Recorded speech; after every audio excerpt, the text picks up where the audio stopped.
Hello छात्रों, आज आपको भाग 2 इतिहास विषय कक्षा 12 यूपी बोर्ड में पाठ 6 है भक्ति सूफी परंपराएं। ये लगभग जो है 8वीं सदी से 18वीं शताब्दी का इतिहास है। इसमें भक्ति आंदोलन और भक्ति आंदोलन की क्या विशेषताएं हैं, भक्ति आंदोलन का भारतीय समाज पे क्या प्रभाव पड़ा और कबीर, नानक आदि की शिक्षाएं क्या थी, तो उन सब के बारे में इस पाठ में दिया गया है। तो परीक्षा की दृष्टि से जो महत्वपूर्ण बातें हैं, ऑब्जेक्टिव टाइप प्रश्न हैं, लघु उत्तरीय हैं, दीर्घ उत्तरीय हैं, तो उसके सब के बारे में आपको मैं बताऊंगा जो परीक्षा की दृष्टि से काफ़ी महत्वपूर्ण है। आइए देखते हैं इम्पोर्टेंट प्रश्न क्या है कि भारत में चिश्तीपंथ की शुरुआत किसने की थी। उत्तर है छात्रों ख्वाजा मोइनुद्दीन चिश्ती ने, जिन्हें गरीब नवाज भी कहा जाता है। दूसरा है ऑब्जेक्टिव में कि कौन सा संप्रदाय अपने नियम पालन में बहुत कट्टर था। तो छात्रों उत्तर है नक्शबंदी। आज शंकराचार्य जी का जन्म पूछा जाता है कि कब हुआ था। ये 788 ईस्वी में। वासवन्ना के अनुयायी कहे जाते हैं लिंगायत। रामकृष्ण मिशन के संस्थापक थे स्वामी विवेकानंद। किसने कहा था हुनूज दिल्ली दूरस्थ, ये किसने कहा था निजामुद्दीन औलिया ने। खालसा पंथ के संस्थापक कौन थे गुरु गोविंद सिंह जी। नेक्स्ट, ख्वाजा कुतुबुद्दीन बख्तियार काकी की मृत्यु हुई थी सन 1535 में। अब ये इम्पोर्टेंट प्रश्न है कि निजामुद्दीन औलिया की दरगाह कहाँ है। तो ख्वाजा कुतुबुद्दीन बख्तियार काकी की मृत्यु कब हुई थी छात्रों 1235 ईस्वी में। निजामुद्दीन औलिया की दरगाह दिल्ली में है।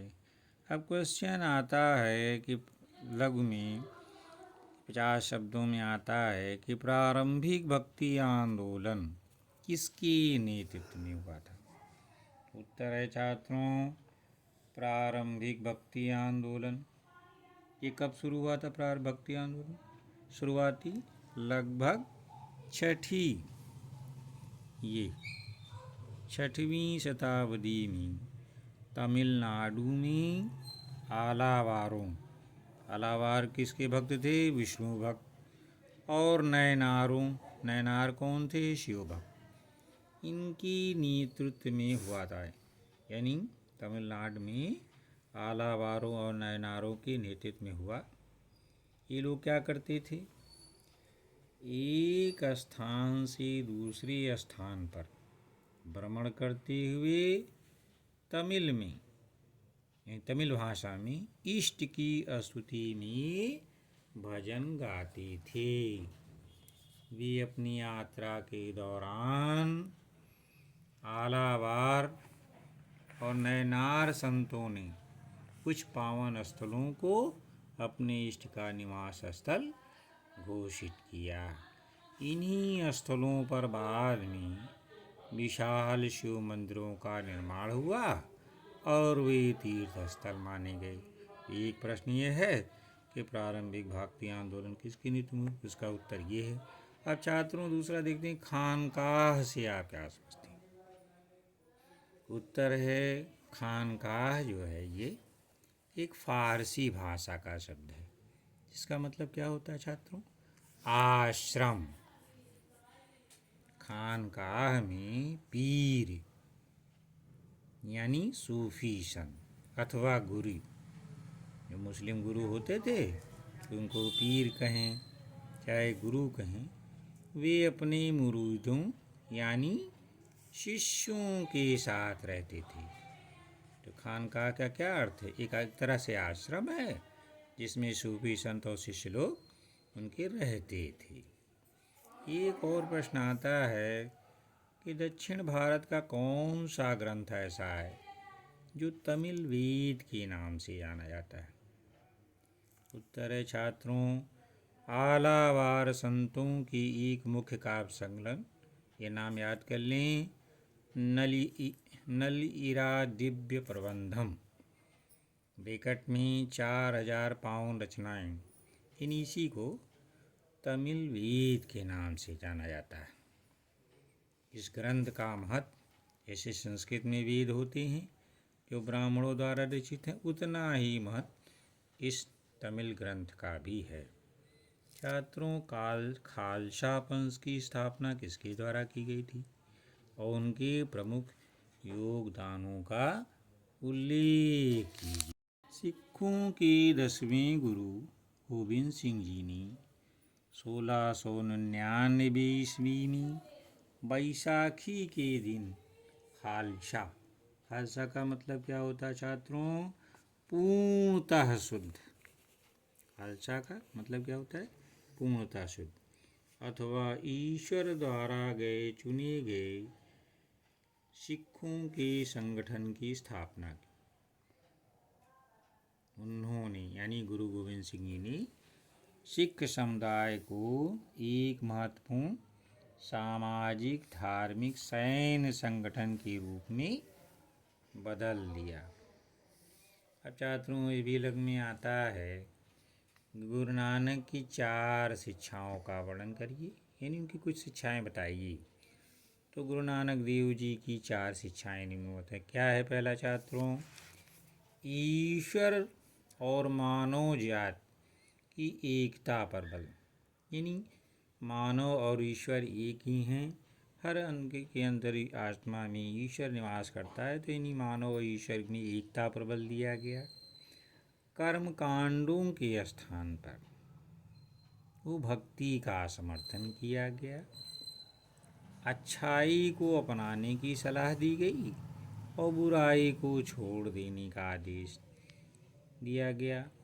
और जो जाति व्यवस्था समाज में थी और वर्ण व्यवस्था, उसका उन्होंने खंडन किया। इसका मतलब ईश्वर के आगे जात पात और वर्ण भेद ये निरर्थक है। नेक्स्ट, भक्ति ये प्रश्न आता है दीर्घोत्तरी में कि भक्ति आंदोलन के कारणों का वर्णन करिए। भक्ति आंदोलन के प्रमुख कारण निम्नलिखित हैं।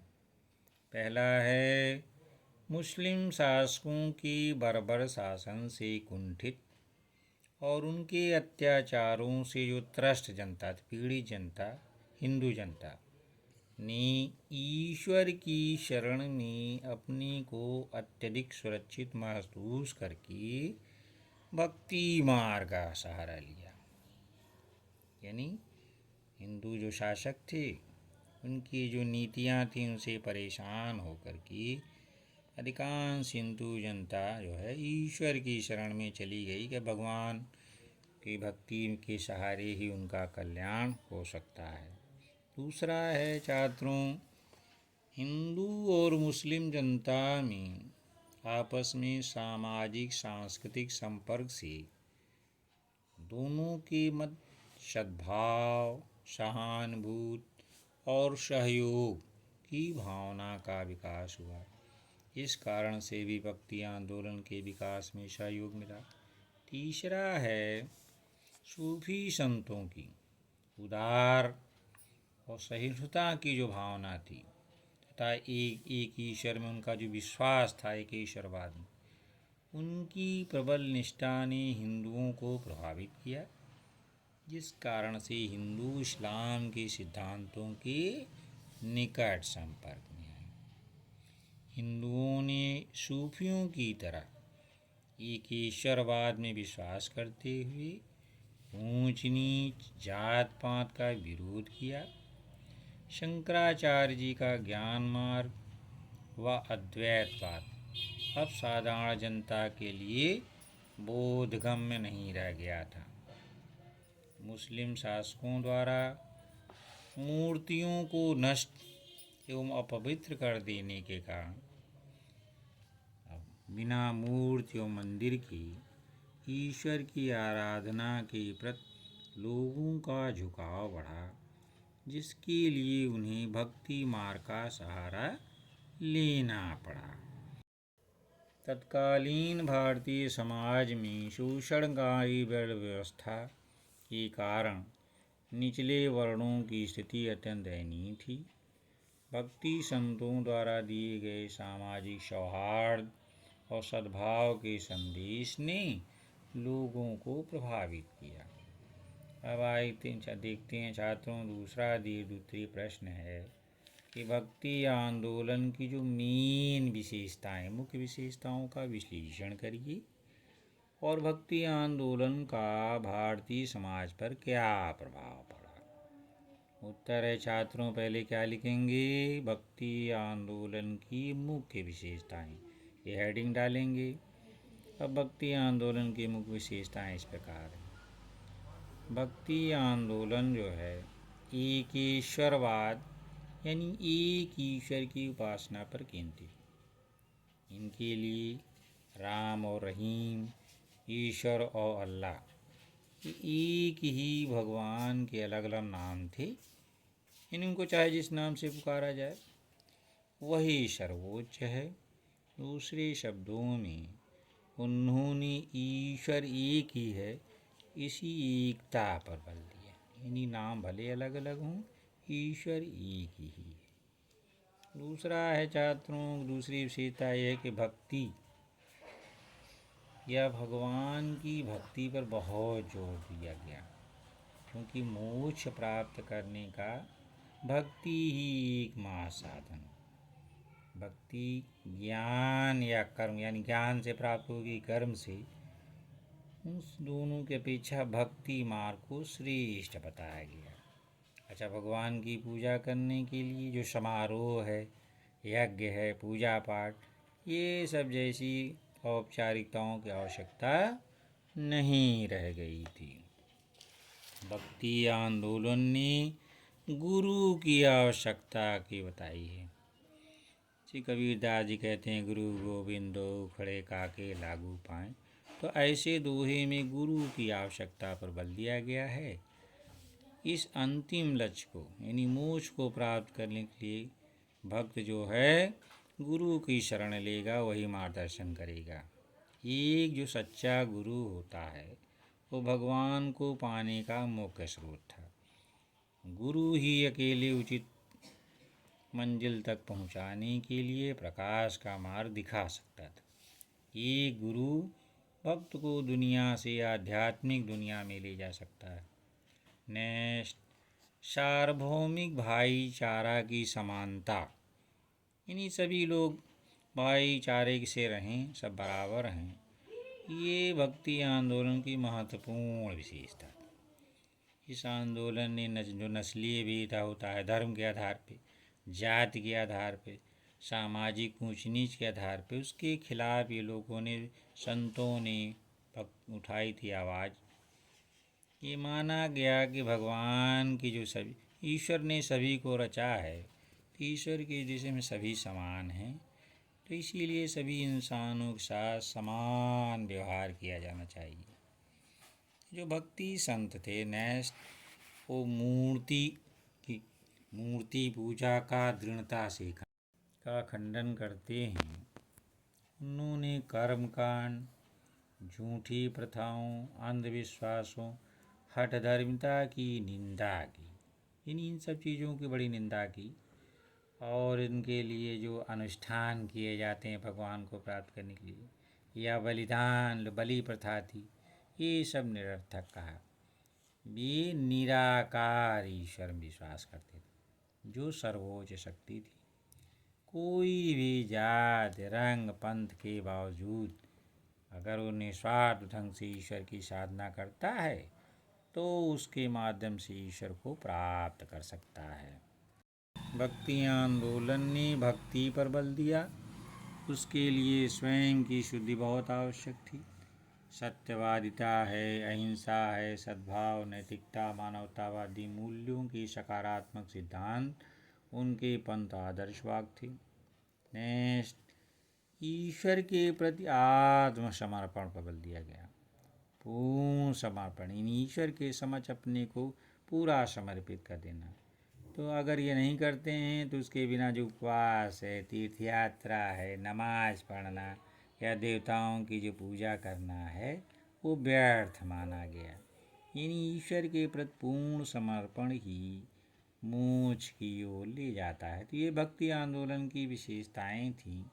अब देखते हैं, छात्रों पूछा जाता है इस आंदोलन का भारतीय समाज पर क्या प्रभाव पड़ा। तो देखते हैं क्या हुआ था प्रभाव। भक्ति आंदोलन का प्रभाव हिंदू धर्म के सभी क्षेत्रों में महसूस किया गया। इसने धर्म को काफ़ी हद तक सुधार दिया। जाति व्यवस्था में जो बुराइयां थीं, अनावश्यक जो कर्मकांड थे, और हिंदू धर्म की जो ब्राह्मणवादी रूढ़िवादिता थी, को इस आंदोलन से प्रख्यात सामाजिक धार्मिक सुधारकों की शक्तिशाली आवाज़ों के कारण झटका लगा। यानी उन सब का जो ये कर्मकांड करना, जाति व्यवस्था का वो सब बुराइयां जो हैं दूर होने लगीं। भक्ति आंदोलन के दौरान उसके बाद हुए प्रमुख परिवर्तन निम्नलिखित हैं। भक्ति के प्रतिपादकों ने विभिन्न प्रकार के अनैतिक कार्यों जैसे भ्रूण हत्या है, सती प्रथा है, इसके खिलाफ अपनी आवाज़ उठाई। शराब, तम्बाकू, ताड़ी का निषेध किया। व्यभिचार को भी हतोत्साहित किया। उन्होंने उच्च नैतिक मानदंडों को बनाए रखते हुए एक अच्छी सामाजिक व्यवस्था स्थापित करने का लक्ष्य रखा। नेक्स्ट, हिंदू और मुस्लिम समुदायों के बीच एकता बढ़ी। भक्ति आंदोलन में ये भी हुआ था कि दोनों समुदाय में एकता बढ़ी। भक्ति आंदोलन ने दोनों के बीच कड़वाहट को कम करने, खाई पाटने की कोशिश की। भक्ति आंदोलन के दौरान संत जैसे कबीर, नानक और सूफी संतों ने मित्रता, सौहार्द, सहिष्णुता, शांति, समानता का संदेश समाज में फैलाया। नेक्स्ट, आंदोलन के दौरान भगवान की पूजा और विश्वास विधि ने एक नया मोड़ लिया। इसके बाद ईश्वर की भक्ति और प्रेम को महत्व दिया गया, जो हिंदुओं के साथ साथ मुस्लिमों में भी ईश्वर का भगवान है। सर्वशक्तिमान के लिए भक्ति इस आंदोलन का केंद्रीय विषय था। भक्ति संतों द्वारा सहिष्णुता, सद्भाव, आपसी सम्मान की भावना का उद्घाटन किया गया था, जिसका एक और चिरस्थायी प्रभाव था हिंदू और मुस्लिम दोनों द्वारा पूजा के एक नए पंथ का उदय। इसे सत्यपीर पंथ के रूप में जाना जाता है। यह जौनपुर के राजा हुसैन शाह की पहल के तहत शुरू हुआ, जिसने बाद में अकबर द्वारा अपनाई गई उदारवाद की भावना का मार्ग प्रशस्त किया। नेक्स्ट, भक्ति आंदोलन ने देश के विभिन्न हिस्सों में भाषा और साहित्य की, इन्हीं भाषा और साहित्य इसके विकास को भी बढ़ावा मिला। कबीर, नानक, चैतन्य ने संत महात्मा हैं, इन्होंने अपने जो भक्ति के उपदेश अपनी अपनी भाषाओं में दिए।